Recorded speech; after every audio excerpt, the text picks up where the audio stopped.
Good day everyone and welcome to Exile News, the weekly show that brings you all the important news and information on Path of Exile. And the first news we got on Monday, as previewed, has been the challenge rewards for the challenges, which have not been teased at all.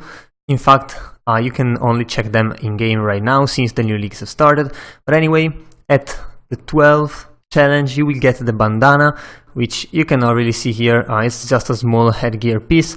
But anyway, at the 24th challenge you have a new cloak, and I'm really glad GGG finally brought a new piece into the microtransaction rewards, because it's always been mostly footprints and portals. It's still a portal for the 36, but it's actually pretty good this time, so thankfully the leagues are looking really good, so definitely worth trying your best at these challenges. Also, we got the last part of the skill revamps. Of course, you can just try them in game right now, but you most probably won't be able to try all of these. So, Cold Snap now deals damage in an area and creates another area which expands to twice the radius over a few seconds, and chills and deals cold damage over time. So it's probably still really good for crowd control, and it's probably also pretty strong. Also, it works with frenzy charges now instead of power charges, and you have a lot of ways to actually get the frenzy charges back.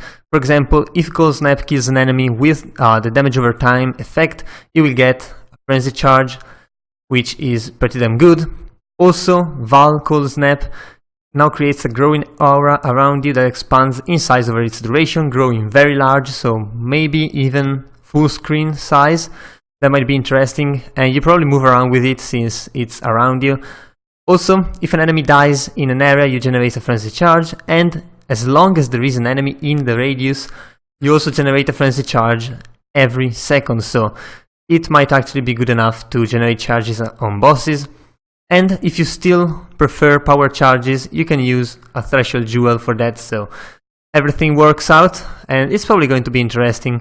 While Righteous Fire now only sacrifices 30% of your life and energy shield, which then deals a burst damage, and it's basically a stronger Righteous Fire for a little while, also granting more spell damage, multiplying with Righteous Fire, so if you use it for the damage increase, it's going to be absurd.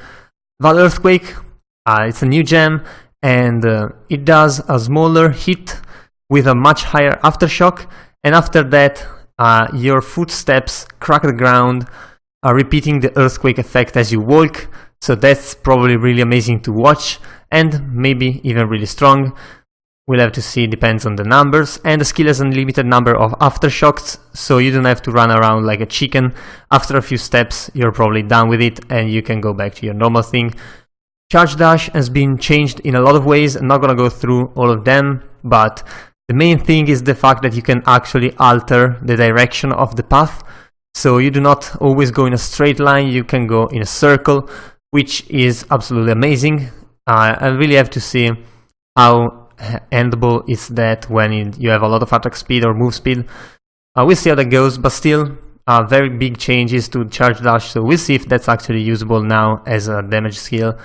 Power Siphon has been pretty much increased in every aspect possible, and now also has a GMP inbuilt at the start, and grows up to 7 extra projectiles at level 20, which is amazing. Also, it automatically fires projectile at enemies in the frontal 180 degrees arc, so it's pretty damn good, and with crit it's pretty damn amazing.